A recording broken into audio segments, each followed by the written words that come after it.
भक्तिमय भजन सुनने के लिए सब्सक्राइब करें हमारा YouTube चैनल भक्ति भजन सागर। नई वीडियोस देखने के लिए बेल आइकन पर क्लिक करें।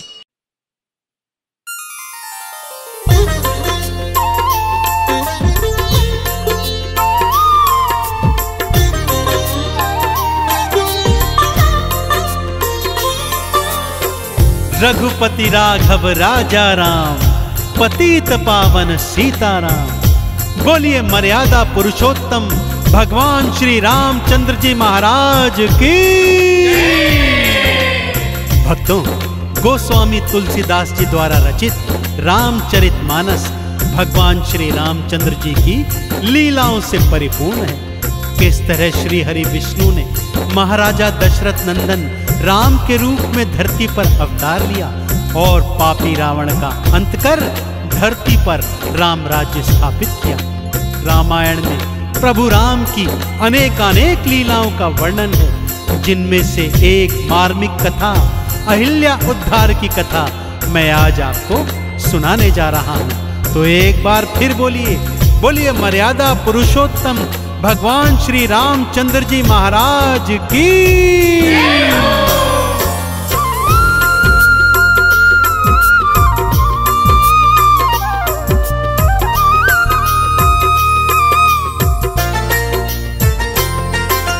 रामचंद्र जी महिमा जिनकी हो, रामचंद्र जी महिमा जिनकी भक्तों अपरंपार। चरण छुआए और अहिल्या कर दीना उद्धार। बोलो रामचंद्र की जय, सियावर रामचंद्र की जय। बोलो रामचंद्र की जय, सियावर रामचंद्र की जय।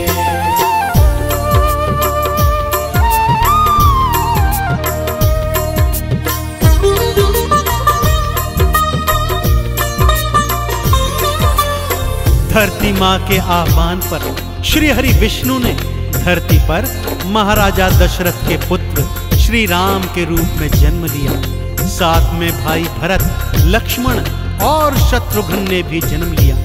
बाल लीलाएं करने के पश्चात गुरु वशिष्ठ के आश्रम में जाकर उन्होंने शिक्षा दीक्षा ग्रहण की भक्तों, और अब चारों भाई गुरुकुल से वापस आ गए थे। एक दिवस महाराजा दशरथ के दरबार में मुनि विश्वामित्र आए। महाराजा दशरथ ने उनका स्वागत सत्कार किया, परंतु आज मुनि विश्वामित्र के मुख पर विषाद के बादल देखे तो दशरथ ने उनसे अनेक प्रश्न किए, परंतु मुनिवर थे कि मुख से कुछ बोल ही नहीं रहे थे। और जब मुनिवर ने महाराजा दशरथ से यह शिकायत की तो उसके पश्चात क्या हुआ, आइए सुनते हैं। राजा दशरथ तेरे राज में असुर उत्पात मचाए। हम ऋषियों का यज्ञ है राजन, पूर्ण ना हो पाए। इसी समय श्री रामचंद्र और लक्ष्मण साथ में भेजो। इन असुरों का अंत करेंगे मिलकर के ये दोनों। दशरथ ने गुरुवर की सुन ली हो, दशरथ ने गुरुवर की सुन ली भक्तों करुण पुकार। राम लखन को संग में भेजे हृदय धर कर भार। बोलो रामचंद्र की जय, सियावर रामचंद्र की जय। बोलो रामचंद्र की जय, सियावर रामचंद्र की जय।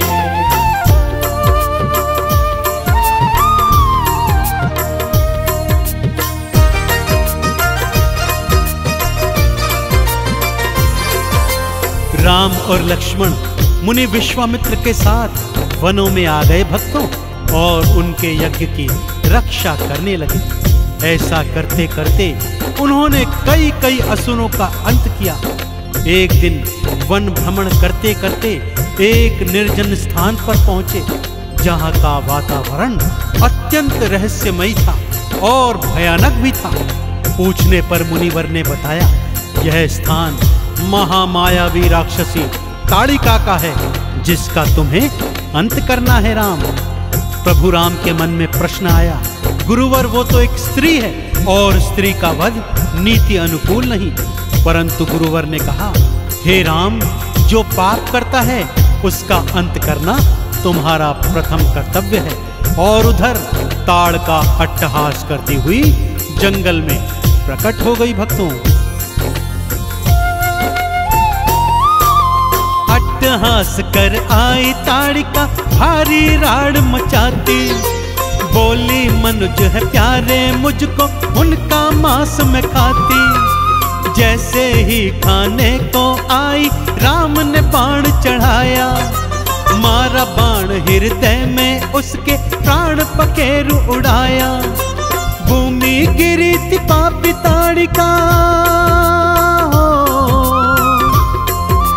भूमि गिरी थी पापी ताड़िका, मारी उसने पछाड़। राक्षस सेना रोती भक्तों मार मार के दहाड़।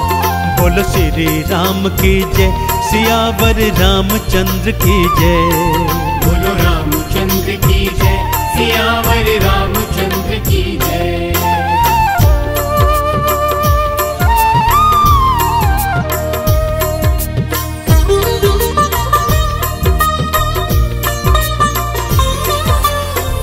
ताड़का और सुबाहु जैसे महाराक्षसों का अंत करने के पश्चात राम और लक्ष्मण मुनि विश्वामित्र के यज्ञ की रक्षा करते रहे।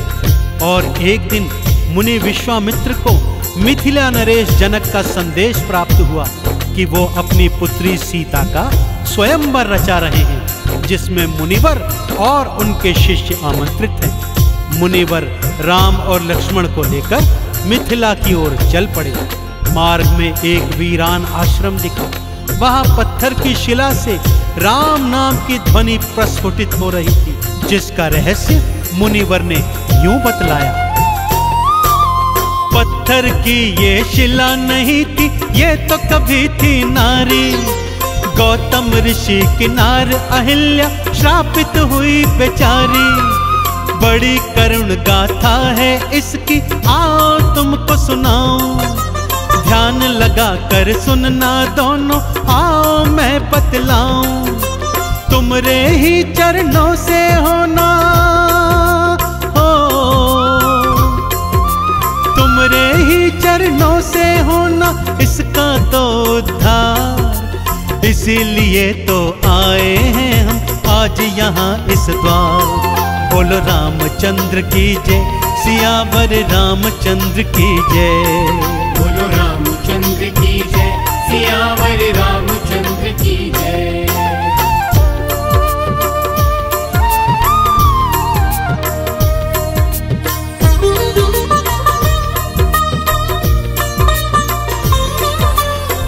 इसकी करुण कथा इस तरह है राम। गौतम ऋषि गृहस्थ होकर भी घनघोर तपस्वी थे और उनकी पत्नी अहिल्या अत्यंत पतिव्रता नारी थी।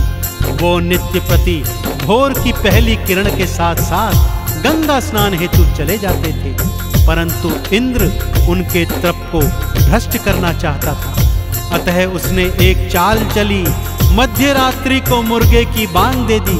गौतम ऋषि भोर हो गई जानकर गंगा स्नान को चल दिए और इधर इंद्र उनका रूप धरकर कुटिया में प्रवेश कर गया और अहिल्या के साथ प्रेम क्रीड़ा करने लगा। उधर गौतम ऋषि जब वापस आए तब उन्होंने अहिल्या को इंद्र के साथ प्रेम रत देखा और क्रोध में आकर उन्हें श्राप दे दिया कि जा तू पत्थर की शिला बन जा। परंतु जब सत्य जाना तो उसे मुक्ति का उपाय बताया कि राम चरणों की धूलि से एक दिन तेरा उद्धार होगा। जाओ राम अब देर करो ना, शिला के सन्मुख जाओ। पाथर नारी अहिल्या से तुम अपने चरण छुआओ। जैसे ही वो चरण छुआए पत्थर बन गया नारी। रामचंद्र की चरण धूलि से नार अहिल्या तारी। चरणों में वंदन करती है, चरणों में वंदन करती है अहिल्या 100 बार। चली गई थी अहिल्या नारी गौतम ऋषि के द्वार। बोलो राम रामचंद्र की जय, सियावर रामचंद्र की जय। बोलो रामचंद्र की जय, सियावर रामचंद्र की जय।